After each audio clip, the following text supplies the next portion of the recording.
I said that. It's God's side and the other side.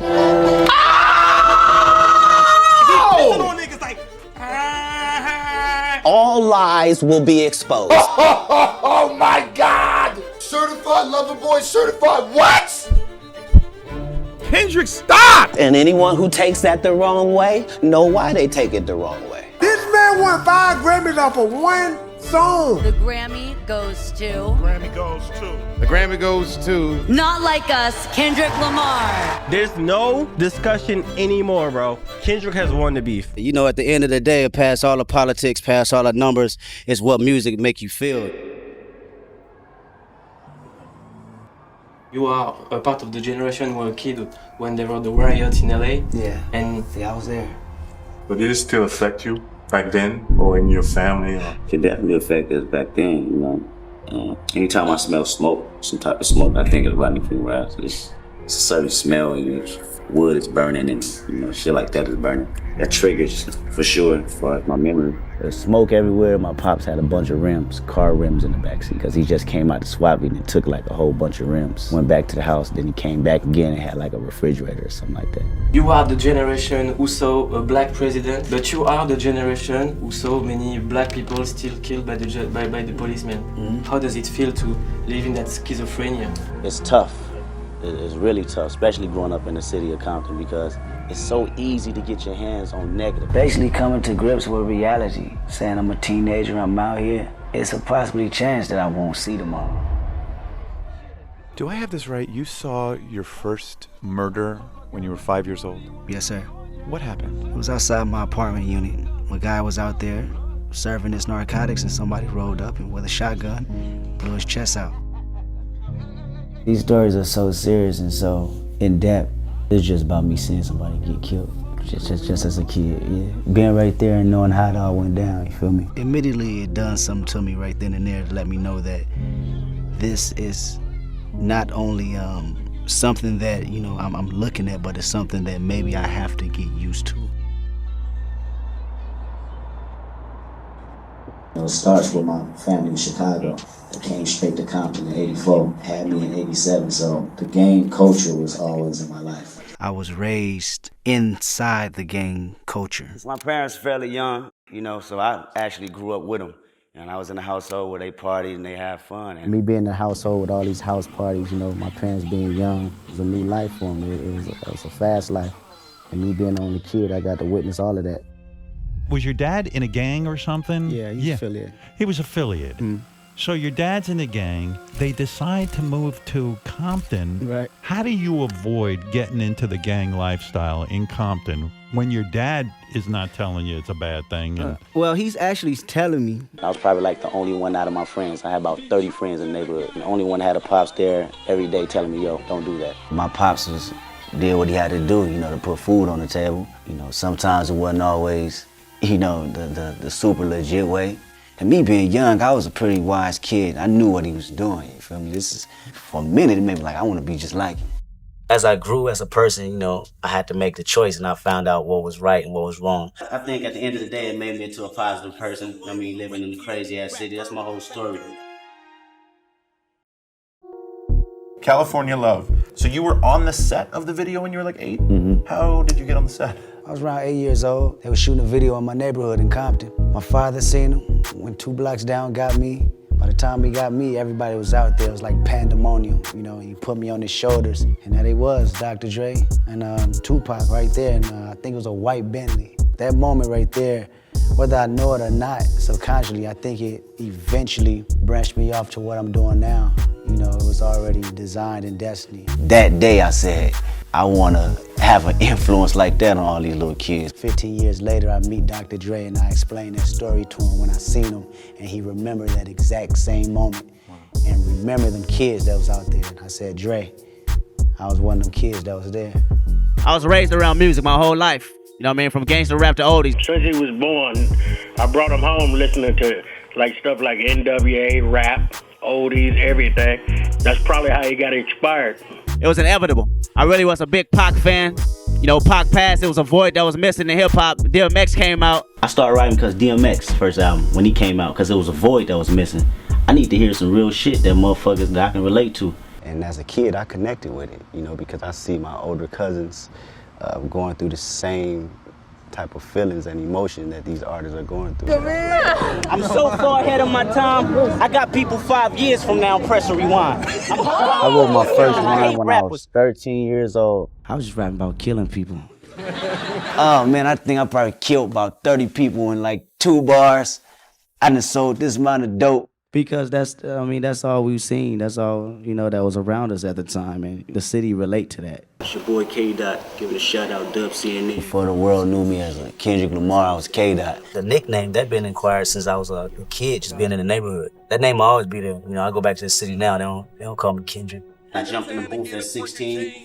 Did my first mixtape, the youngest head nigga in charge, and I wanted to start in Compton, so I spread it out at the school, Centennial High School, the school I went to in Compton. That was the era when I was a student of the game. I was studying everybody, people from Jay-Z, Snoop Dogg, or DMX, to Wayne. It took really a lot of years of just preparation. All that progressed, you know, me constantly standing in the studio, practicing, putting these tapes out, training today. Kendrick Lamar EP, OP, OD, that's just constant practice, constant practice. It caught the buzz, man, and it caught the ear of a cat named Dawg that was in the industry, somebody we looked up to in the neighborhood. I remember Top sitting on the side of the boys, like, go in the booth. Let me see if this really you rapping. He put me in the booth and I freestyled for like 2 hours before he said, okay, this really you. And that was the beginning of my test. And I've been with him since I was 16, man, Top Dawg Entertainment. You know, he grabbed me and J-Rock off the streets. Get in the studio, do something better with your life. They basically developed me to where I'm at today. You know, he locked me in the booth and made me study my craft. We had nowhere to go, you know, all in the same studio. The more and more we was in there, we built a brotherly bond. Myself, Schoolboy Q, Absol, J-Rock, Black Hippie, Carefree. You know, that's the meaning behind that title. We feel like we have our own style and our own sound, and, you know, we're not confined with what the industry wants us to do or what radio wants us to do. Man, I'm in the city of Compton, checking out my man. You might know him. He goes by the name of K-Dot, but recently changed his name to Kendrick Lamar. K-Dot was a student of the game, just learning his niches. And by the time I became my own person, you know, Kendrick Lamar came and have more story and more details and what I'm talking about and more concept, you know. I felt like these people need to know who I am, not just a person out here rapping like every other person in the world, you know what I mean? Well, I felt like it was a time for the world to know me as a person rather than just a person that can rap 100 bars. It was not only a different name, but a different approach in the music style, you know, that actually stood out from the rest of the pack. It feels like when you change your name to Kendrick Lamar, that's when a change happened in your career, like you start to get noticed by different people, and it was like you took a different turn. What was like that first moment where you thought like, wow, this is actually turning a corner? Like people are really getting it. I think it had to be the Kendrick Lamar EP. When I did the Kendrick Lamar EP, it had more substance and more of me in it. I started to realize that the more I did that type of music, the more people was relating to me. That was basically me introducing myself to the world. Like I said, where I'm from and who I am. Put out the Kendrick Lamar OD, that was an extension of that, giving them more of me, overdosing on me. And right now, I'm working on a project called Section 80.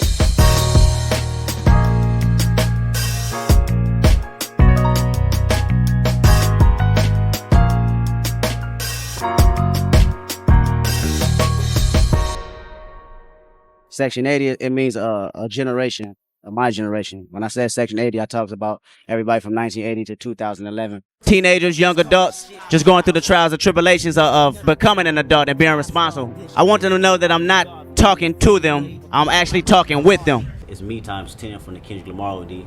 Section 80 is you times 10. I feel like I accomplished it, because I go in these streets and they be like, man, yeah, you did it for me. I had got a lot of criticism on that album cover. People think that if you have a Bible, it's supposed to be some holy water on the side of it. That's a person that's already, you know, saved. I'm not speaking on them, they're good. I'm speaking on a person that's looking at this clip you just put on the drawer, these condoms, a woman's lipstick, and sees this Bible, showing that he's still a human being, but he's trying to find himself at the same time. That was the whole point. I definitely expected the impact that Section 8 has, only because, you know, I think I executed it well to where, you know, it made sense to everybody. Nigga, you got the torch, nigga, you better run with it.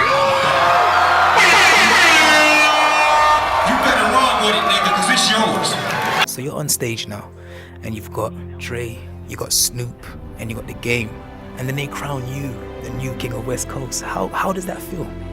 Man, it feels great. That's a lot of responsibility for sure. Man, these is heroes to me. For them to come back full circle and embrace me. Man, it feels like the grind and the dedication really pays off at the end of the day. That's how I feel. Feel good. That moment right there was all them emotions coming out, you know, on stage from the hurt, you know, and the struggle that my family been through. The ones I lost, the ones that want to see me make it, but, you know, didn't get to see that moment. All that came out on that very stage. I don't think they really understand the story all the way. How more in depth the story really is of my life for growing up in the city. As far as I put out there, I'm just the good kid in the mad city. You know what I mean? I put out the positive out there, but they don't know the negatives I had to go through yet.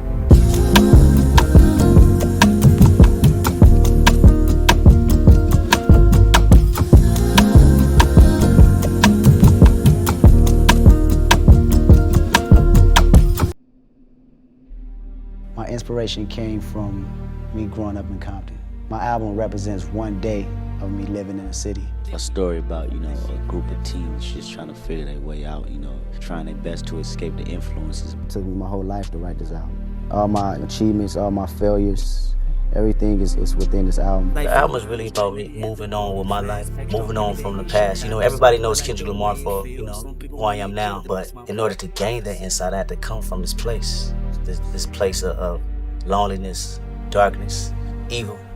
Nobody knows that. I talk about murder, I talk about violence, I talk about all of that. But the backstory behind it is who gives the consequences for it? Who gonna pay for these things?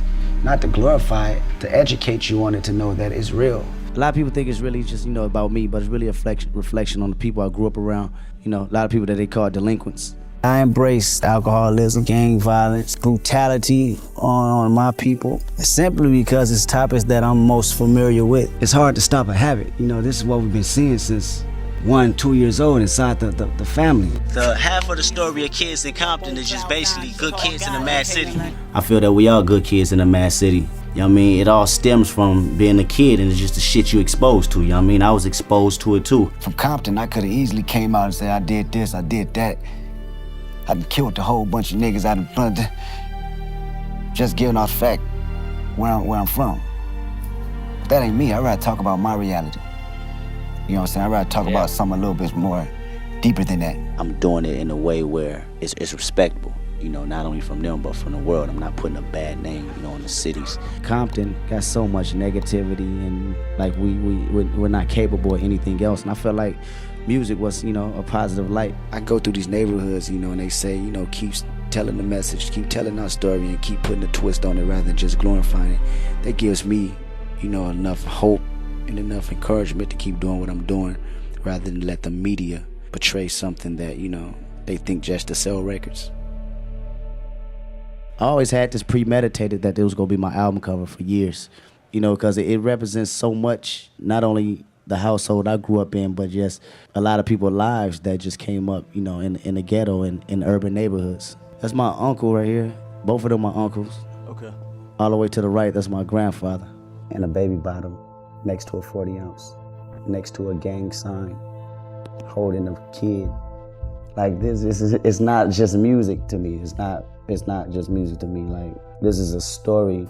Storytelling was the whole niche of this album. I want to bring that back into the game. I just go through a breakdown as if I'm reading a book, you know, and how I want people to hear this from a book sequence. And I just thought of this crazy, you know, idea to tell this story about, you know, my life, you know, a situation that happened in my life in one day, you know, and make it a short film. You know, it's not 25 years, you know, and an album is just that one day. And that's a short film to me.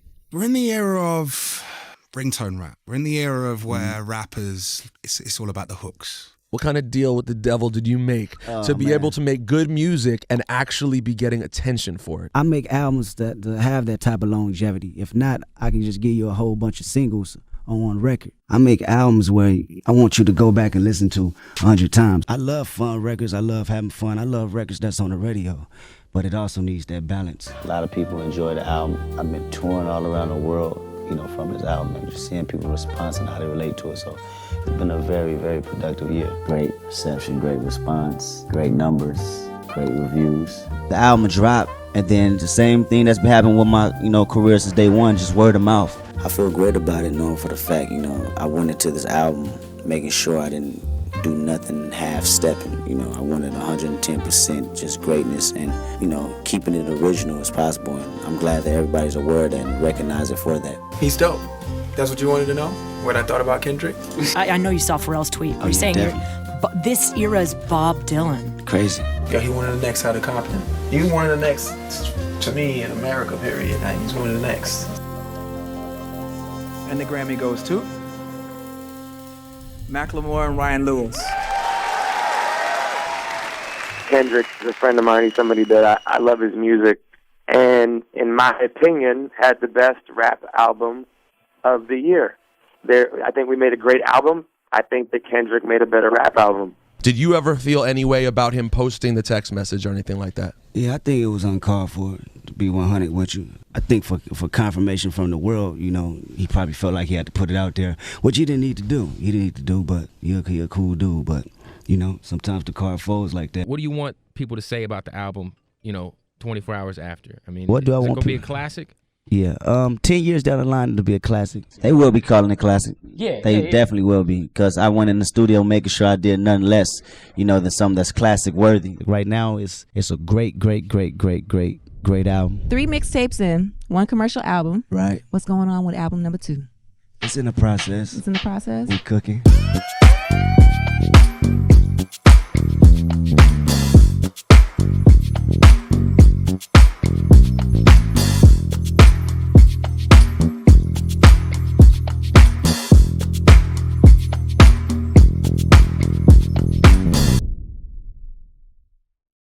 It's funny, man. After my first album, Good Kid, M.A.A.D City, was like a super commercial success. I knew I wouldn't be able to give that experience again. I went into this album knowing that I couldn't remake a Good Kid, M.A.A.D City. It wouldn't be a Good Kid, M.A.A.D City Part 2, none of that. Your second album is always put in the industry to be your commercial outbreak, your huge commercial outbreak. And you want to have these type of radio records. But for the simple fact saying I want to do it my way, it shows a lot of courage and a lot of integrity.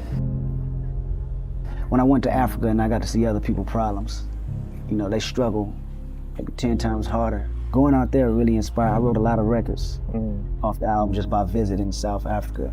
It really not only catapulted that album, but just my experience as a human. Knowing that it was a bigger world than the reality I lived in. To get out of Compton and see other places around the world, that's not just what I know. This whole time, my whole youth until my teenage years, to my early adulthood, I felt like this 4 corners, these 4 blocks of Compton, that's it. There's nothing outside of that. Like, you can't tell me no different. When I say we didn't have a Caucasian kid from elementary, middle school to high school, I never seen one. I'm serious. Taking, a group of people, that haven't seen the world and put them in these places that they haven't necessarily seen only on TV. It was me explaining my experiences and what emotions have brought up from that experience and tell them like, yo, it's something bigger than Compton and where we from. Showing them something different other than the neighborhood and them being excited about it. That's why you have all them wild faces on there. Does the crew come out every time you come to Compton? Yeah. Yeah. The feeling was missing home. The feeling was I should be with my family right now when they're going through hardships with the loss of my dearly friends that's constantly passing while I'm out on this road. I probably lost more friends in this past summer than any other summer. Chad Keaton, he was like my little brother, and he was on the right path. But, things happen where, sometimes the good are in the wrong places, and that's exactly what happened. What happened to him? He got shot. And have to hear about his passing, it messes you up. All the way. When I say gangbang and make me kill a blacker than me, this is my life. I'm not speaking to the community. I'm not speaking of the community. I am the community. And I still deal with these situations today where I have hate towards another guy because he killed my homeboy while I'm on tour. If I still feel like that, then I'm part of the problem rather than the solution. It messes your brain up because you live in this life. You still have to face realities of this. I gotta get back off that tour bus and go to these funerals, you know, and go talk to my moms and talk to their aunties, the kids that you know, lost their lives.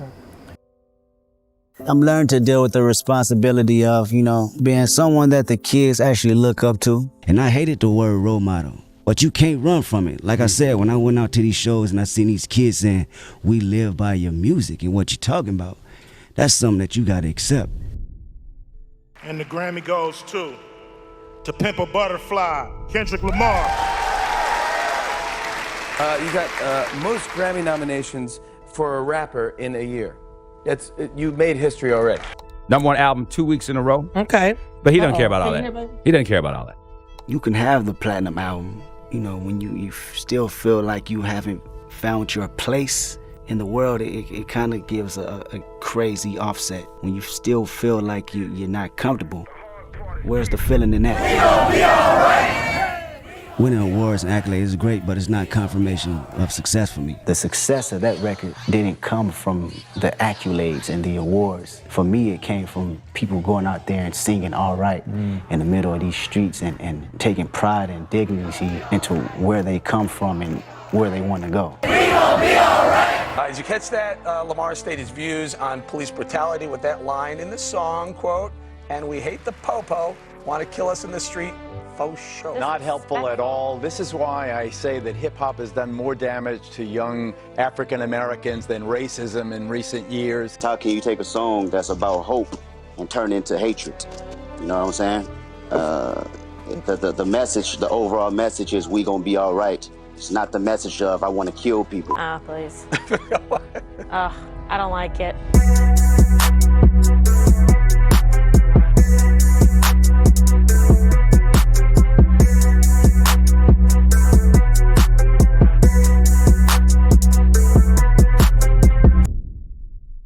To Pimp a Butterfly would be the thought of changing the world. Down would be the idea of I can't change the world until I change myself. I think Damn is a hybrid of all these projects.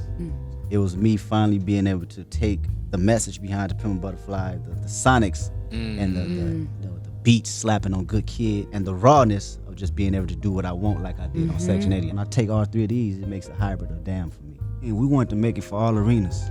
Car, we want you to be in the club, you say flying, listen to it and just vibing to it. At the same time, we want to have some lyrical content where it connect, emotions you can relate to. You know what I mean? Why So, Damn? It was so many different ways you could put it in my head. It was like from the concept, damn if I do, damn if I don't. The loudness of the record, it just screamed that in my face. When I think of DNA, when I think of Humble, when I think about these records, it just felt like that. Why just a single word for every song? I write a verse and do the whole song, and then I feel or look at words that I feel like capture that emotion. That word comes across in some of the lyrics, and I just pull that word out. That actual word is what represents the whole idea of the song.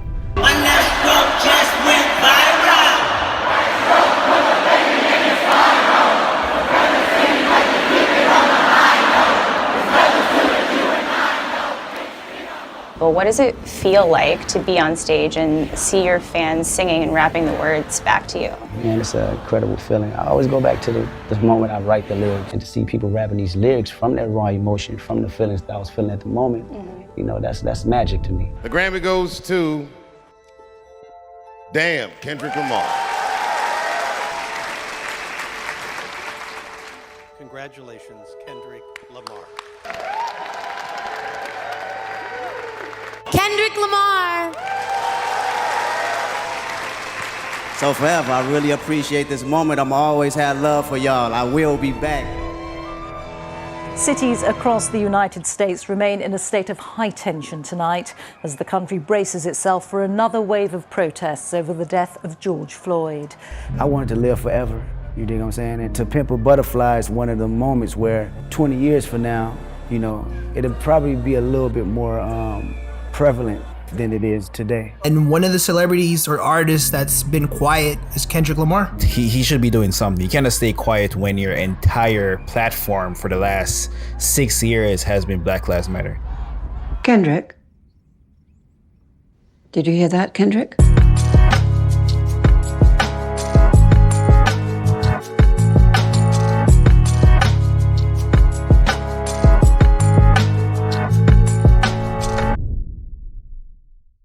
always reveal a lot, but it sounds like your most personal body of work. Yeah, this is my most present.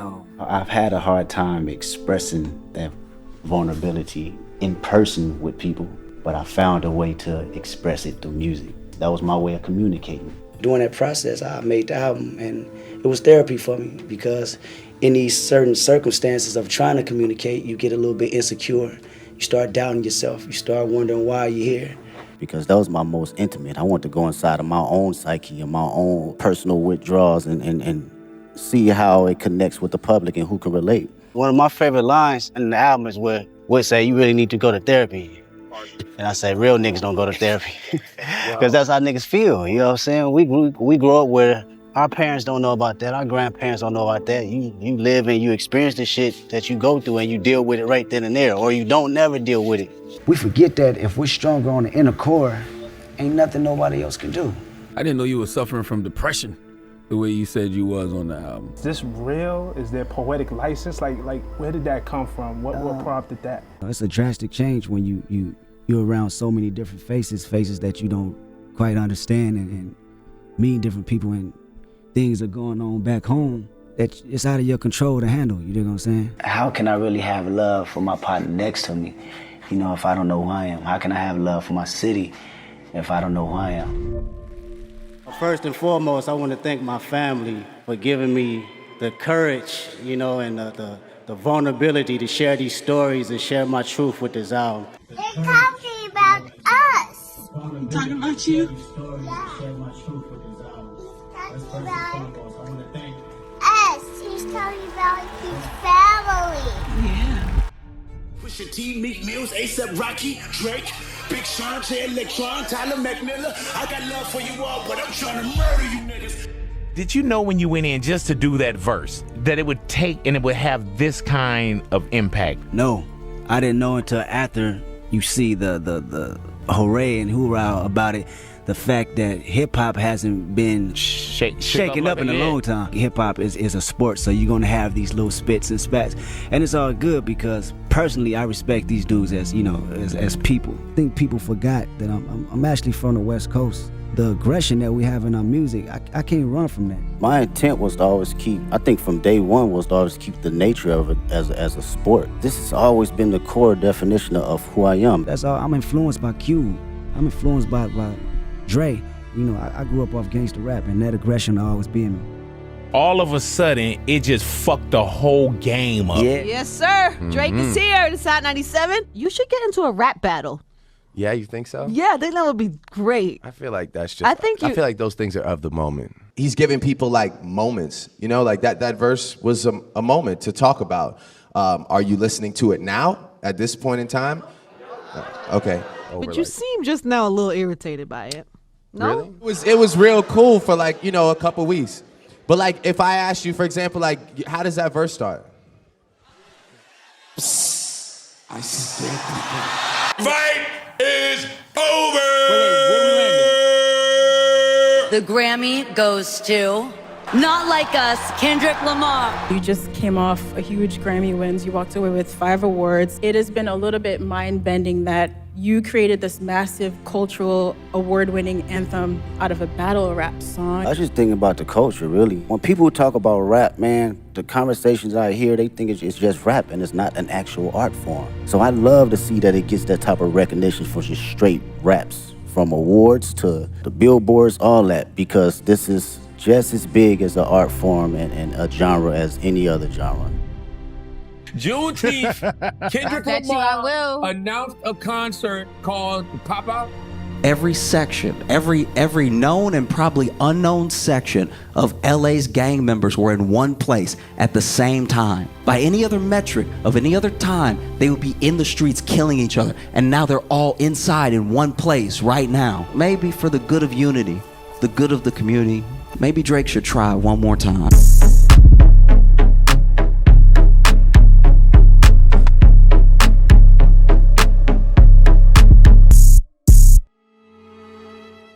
I wanted to go back to the forefront of just the bite and just the grit of rap. Just all raps and hard-ass beats. That's like the basics for me. I thought about, damn, what I used to like when I was a kid. Hard raps, good beats that's smacking, right? So I always had that DNA. And you know, you heard that DNA a little bit on Good Kid, Mad City, but I wanted to tell my story first, right? Fast forward to GNX, I felt it was just a perfect time because not only the energy was lost, but it was the energy that was bubbling inside of me as well. It was a great transition from Mr. Morale because that was my most intimate. I wanted to go inside of my own psyche and my own personal withdrawals and see how it connects with the public and who can relate.